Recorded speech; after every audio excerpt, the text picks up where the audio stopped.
मायापति नारायण के चरणों में शीश नवाए।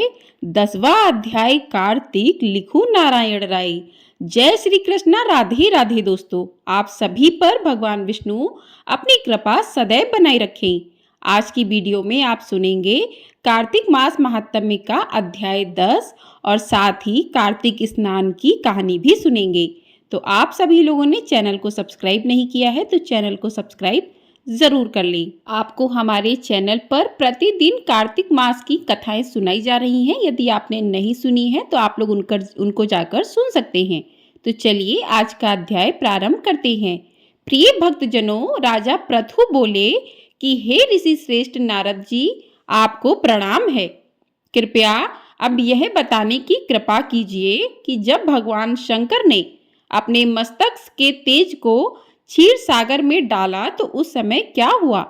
नारद जी बोले कि हे राजन, जब भगवान शंकर ने अपना वह तेज क्षीर सागर में डाल दिया तो उस समय वह शीघ्र ही बालक होकर सागर के संगम पर बैठकर संसार को भय देने वाला रुदन करने लगे। उसके रुदन से संपूर्ण जगत व्याकुल हो उठा। लोकपाल भी व्याकुल हो गए। चराचर चलायमान हो गया। शंकर सुवन के रुदन से संपूर्ण ब्रह्मांड व्याकुल हो गया। यह देखकर सभी देवता और ऋषि मुनि व्याकुल होकर ब्रह्मा जी की शरण में गए और उन्हें प्रणाम करके उनकी स्तुति करने लगे। उन सभी ने ब्रह्मा जी से कहा कि हे पितामह, ये तोन बहुत ही विकट परिस्थिति उत्पन्न हो गई है। हे महायोगीन, इसको नष्ट कीजिए। देवताओं के मुख से इस प्रकार सुनकर ब्रह्मा जी सत्यलोक से उतरकर उस बालक को देखने के लिए सागर तट पर आए। सागर ने ब्रह्मा जी को आता देखकर उन्हें प्रणाम किया और बालक को उठाकर उनकी गोद में दे दिया। आश्चर्यचकित होते हुए ब्रह्मा जी ने पूछा, हे सागर, यह बालक किसका है? शीघ्रता पूर्वक कहो। सागर विनम्रता पूर्वक बोला, प्रभो, यह तो मुझे ज्ञात नहीं है, परंतु मैं इतना अवश्य जानता हूं कि यह गंगा सागर के संगम पर प्रकट हुआ है। इसलिए हे जगत गुरु, आप इस बालक का जात कर्म आदि संस्कार करके इसका जातक फल बताइए। नारद जी राजा पृथु से बोले कि सागर ब्रह्मा जी के गले में हाथ डालकर बार बार उनका आकर्षण कर रहा था। फिर तो उसने ब्रह्मा जी का गला इतनी जोर से पकड़ा कि उससे पीड़ित होकर ब्रह्मा जी की आंखों से अश्रु टपकने लगे। ब्रह्मा जी ने अपने दोनों हाथों का जोर लगाकर किसी प्रकार सागर से अपना गला छुड़वाया और सागर से कहा कि हे सागर, सुनो, मैं तुम्हारे इस पुत्र का जातक फल कहता हूँ। मेरे नेत्रों से जो यह जल निकला है, इस कारण इसका नाम जलंधर होगा।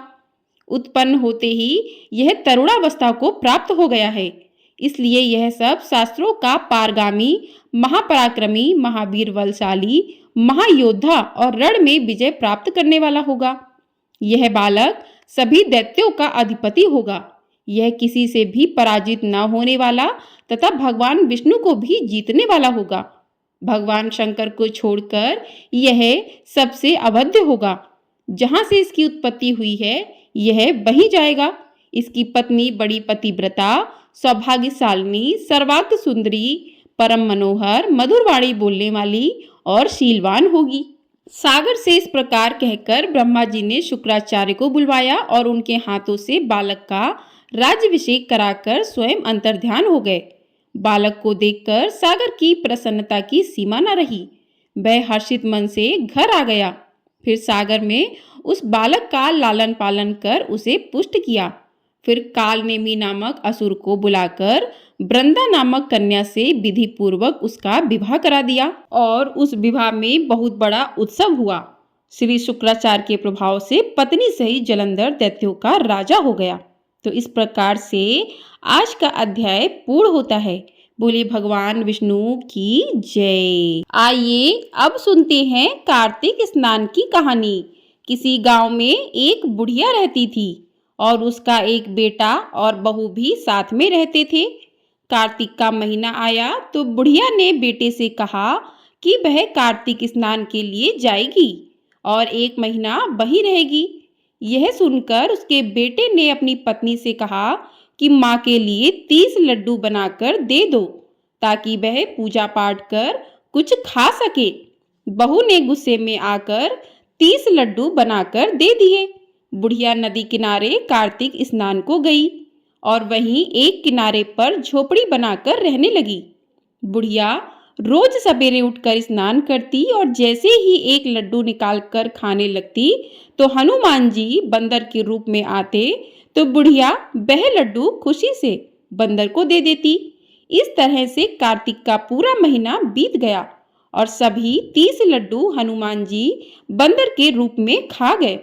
कार्तिक का महीना समाप्त होने पर बुढ़िया वापस जाने को तैयार हुई तो हनुमान जी प्रकट हो गए। उन्होंने बुढ़िया की उस कुटिया की जगह पर एक आलीशान महल बनवा दिया। बुढ़िया का पूरा महल धन दौलत से भर गया। उसकी काया निरोगी हो गई। अन्न के भंडार से महल भर गया। इतना सब होने पर वह धूमधाम से अपने बेटे के पास गई। बुढ़िया को इतना धनी देखकर उसकी बहू ने मन में कहा कि अगले कार्तिक में मैं भी अपनी माँ को कार्तिक स्नान के लिए भेजूंगी। और अगले कार्तिक आने पर उसने अपनी माँ को कार्तिक स्नान के लिए कहा। पूरे 30 लड्डू घी व बहुत सा मेवा डालकर अपनी माँ के लिए बनाकर दिए। माँ कार्तिक स्नान के लिए गई और जैसे ही सुबह सवेरे नहाकर लड्डू खाने लगती तो हनुमान जी बंदर का रूप धरकर उसके सामने बैठ जाते तो वह पत्थर मारकर उन्हें भगा देती और कहती कि इससे मेरा पेट ही नहीं भरता तो तुम्हें कैसे दूं। उसका रोज का यही क्रम 30 दिन तक चलता रहा। कार्तिक का महीना समाप्त हुआ तो हनुमान जी फिर से प्रकट हुए और उन्होंने बहू की माँ की कुटिया को कूड़े कचरे में बदल दिया और माँ को डुक्कर बना दिया। कार्तिक महीना समाप्त होने पर बहू ने भी अपने पति से कहा कि कार्तिक का महीना खत्म हो गया है, आप मेरी माँ को गाजे बाजे के साथ लेकर आओ।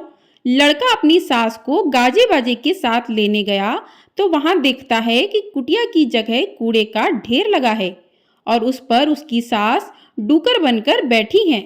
लड़के को देख हनुमान जी प्रकट हुए और बोले कि बेटा, तुम्हारी माँ ने सच्चे मन से कार्तिक का स्नान किया है और पूजा पाठ किया है, इसलिए ही तुम्हारी माँ पर कार्तिक देवता का आशीर्वाद बरसा है। लेकिन तुम्हारी सास ने पापी मन से यह कार्य किया है और कार्तिक महीने में बेटी के घर का अन्न खाया है, इसलिए कार्तिक देवता इससे नाराज हुए जिससे यह डुक्कर बन गई।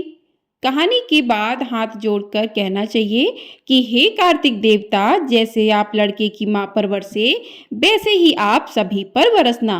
बोली कार्तिक देवता की जय। बोली भगवान विष्णु की जय। आइए अब करते हैं तुलसी मैया की आरती, क्योंकि कार्तिक मास में तुलसी पूजन का विशेष महत्व होता है। तुलसी माँ की आरती और दीपदान अवश्य करना चाहिए। जय जय तुलसी माता, सब जग की सुखदाता वरदाता। जय जय तुलसी माता, सब योगों के ऊपर सब रोगों के ऊपर रुझ से रक्षा करके भवत्राता। जय जय तुलसी माता, बटुपुत्री है श्यामा, सुरबल्ली है ग्राम्या। विष्णु प्रिय जो तुमको सेवे, सो नर तर जाता। जय जय तुलसी माता, हरि के शीश विराजत, त्रिभुवन से हो वंदित। पतित जनों की तारणी विख्याता। जय जय तुलसी माता, लेकर जन्म विजन में आई दिव्य भवन में। मानव लोक तुम्ही से सुख संपत्ति पाता। जय जय तुलसी माता, हरि को तुम अति प्यारी, श्याम वर्ण तुम्हारी। प्रेम अजब है उनका, तुमसे कैसा नाता। जय जय तुलसी माता, सब जग की सुखदाता वरदाता। जय जय तुलसी माता। बोलिए तुलसी मैया की जय। बोलिए भगवान विष्णु की जय। तो इस प्रकार से आज का कथा पूर्ण होता है, आज का अध्याय पूरा हुआ है। आपको ये वीडियो पसंद आई है तो वीडियो को लाइक ज़रूर कर दीजिएगा। आपका लाइक हमारे लिए बहुत अधिक महत्वपूर्ण होता है।